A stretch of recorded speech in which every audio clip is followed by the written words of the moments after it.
नमस्कार मित्रों, मैं डॉक्टर राजकुमार रेयान सेंधु यूट्यूब चैनल में पुनः आपका स्वागत करता हूं। मित्रों, हम लोग भारतीय संविधान के मुख्य जो अधिकारी हैं वह चाहे कार्यपालिका से संबंधित हो, न्यायपालिका से संबंधित हो या विधायिका से संबंधित हो, उसकी हम लोग चर्चा कर रहे हैं। उसी कड़ी में आज हम लोग वित्त आयोग की चर्चा करेंगे। वित्त आयोग अनुच्छेद 280, अनुच्छेद संविधान के अनुच्छेद 280 में इस चीज की चर्चा की गई है कि भारत में एक वित्तीय आयोग होगा। ठीक है, उसमें क्या क्या होगा। सबसे पहला पॉइंट इसको नोट कर लीजिए। जो पहला पॉइंट है, ये वित्तीय आयोग क्या है? अर्ध न्यायिक सलाहकारी निकाय है। अर्ध न्यायिक, ठीक है। पहला पॉइंट क्या है? सलाहकारी निकाय। पहला पॉइंट क्या है मित्रों कि जो वित्त आयोग है जिसकी चर्चा अनुच्छेद 280 में हुई है, ये क्या है? अर्ध न्यायिक सलाहकारी निकाय है। दूसरी बात, अब जो वित्त आयोग का अध्यक्ष होता है मित्रों, ध्यान रखिएगा कि इसमें एक अध्यक्ष होता है। कितना? अध्यक्ष कौन होता है? एक होता है। सदस्य कितने होते हैं मित्रों? तो सदस्य 4 होते हैं। ठीक है, एक वित्त आयोग का अध्यक्ष होता है और सदस्य 4 होते हैं। ठीक है, और अध्यक्ष और इन 4 सदस्यों की नियुक्ति, ठीक है, जो नियुक्ति करता है, नियुक्ति, ठीक है, राष्ट्रपति के द्वारा होती है। राष्ट्रपति के द्वारा। ध्यान रखिएगा मित्रों कि क्या होता है कि वित्तीय आयोग में एक अध्यक्ष होता है, इसके 4 सदस्य होते हैं, जिसकी नियुक्ति कौन करता है? राष्ट्रपति करता है। ठीक है, राष्ट्रपति करता है। और मित्रों कितने साल के लिए करता है? जो कार्यकाल है मित्रों, ध्यान रखिएगा, जो कार्यकाल है वह 5 साल का होता है। कितने साल का होता है? 5 साल कह सकते हैं या वर्ष कह सकते हैं। ये 5 साल के लिए राष्ट्रपति जो है कि क्या बोलते हैं, वित्त आयोग के अध्यक्ष की नियुक्ति करता है। और ध्यान रखने की जरूरत यह है कि इसका मुख्य कार्य क्या है? मुख्य कार्य, ठीक है, मुख्य कार्य क्या है मित्रों? मुख्य कार्य क्या है कि जो आयकर है, यानी भारत सरकार का जो टैक्स है, आय है, आयकर, ठीक है, ये जो आय है जो टैक्स के माध्यम से प्राप्त होती है, इस आय को, ठीक है, संघ, कौन? संघ और राज्य, ठीक है, संघ और राज्य में कैसे वितरण किया जाए? वितरण किया जाए किस अनुपात से? किस अनुपात से?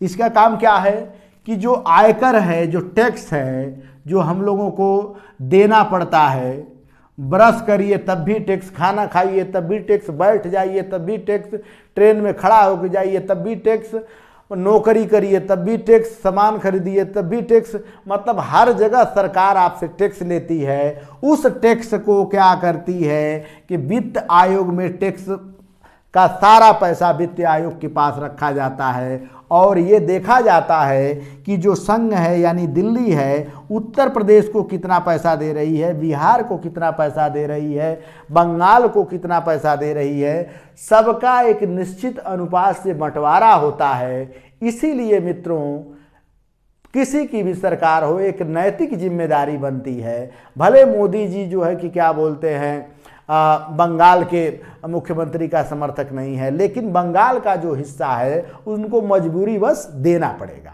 तो यह कौन निर्धारण करेगा? वित्त आयोग निर्धारण करता है। ठीक है।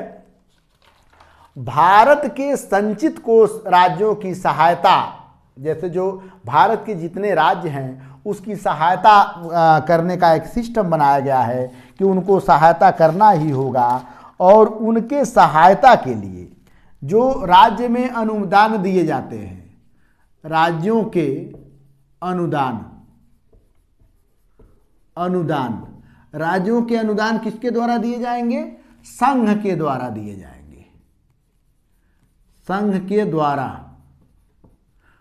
केंद्र सरकार के द्वारा राज्यों को अनुदान दिया जाता है, जिसका चर्चा 275 अनुच्छेद में किया गया है। किसका? 275 अनुच्छेद में संघ द्वारा जो राज्यों को अनुदान दिया जाएगा उसकी चर्चा किया गया है, और उसी चर्चा के तहत जो टैक्स एकत्रित होता है वित्त आयोग निर्धारण करता है कि किस राज्य को कितना टैक्स देने की जरूरत है। अच्छा, दूसरी बात क्या है कि जो वित्त आयोग द्वारा सिफारिशें होती हैं, ध्यान रखिएगा मित्रों कि वित्त आयोग की सिफारिशें, वित्त आयोग की सिफारिशें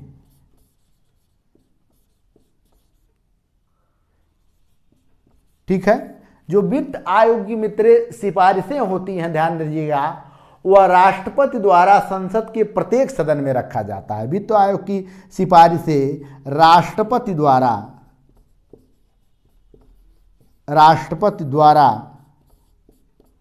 प्रत्येक सदन में रखा जाएगा, प्रत्येक सदन में रखा जाएगा।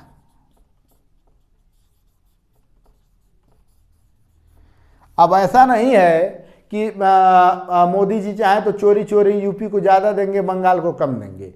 उसका संसद में चर्चा होता है कि क्या बंगाल अब विकसित हो गया है कि नहीं विकसित हो गया है, क्या यूपी विकसित हो गया कि नहीं विकसित हो गया है।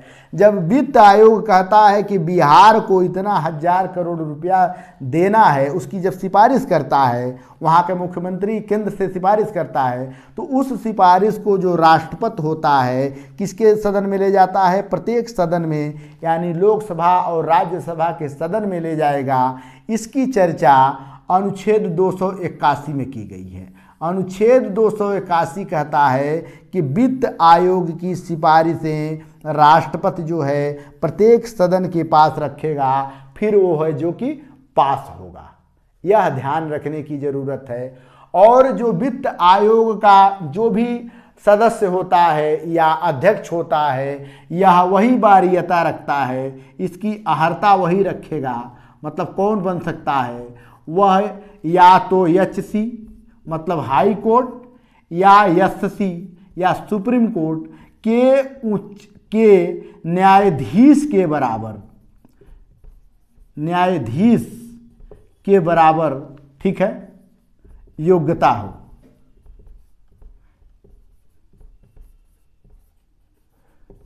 या उच्च अर्थशास्त्री हो, या उच्च अर्थशास्त्री हो।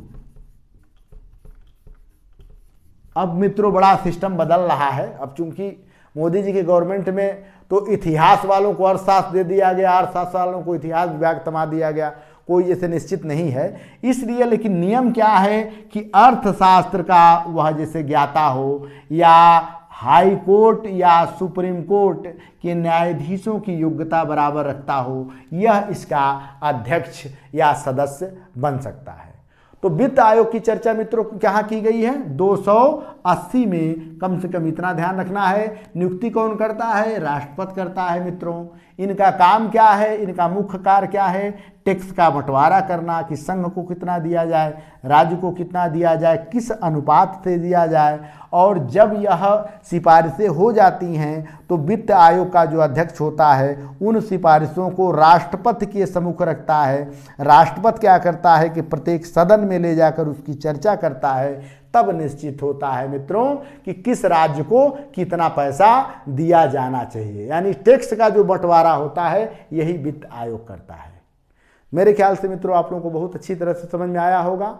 आप लोग कमेंट करिए अगर कोई समस्याएं हो तो। बहुत बहुत धन्यवाद। बने रहिए रेयान सिंधी यूट्यूब चैनल।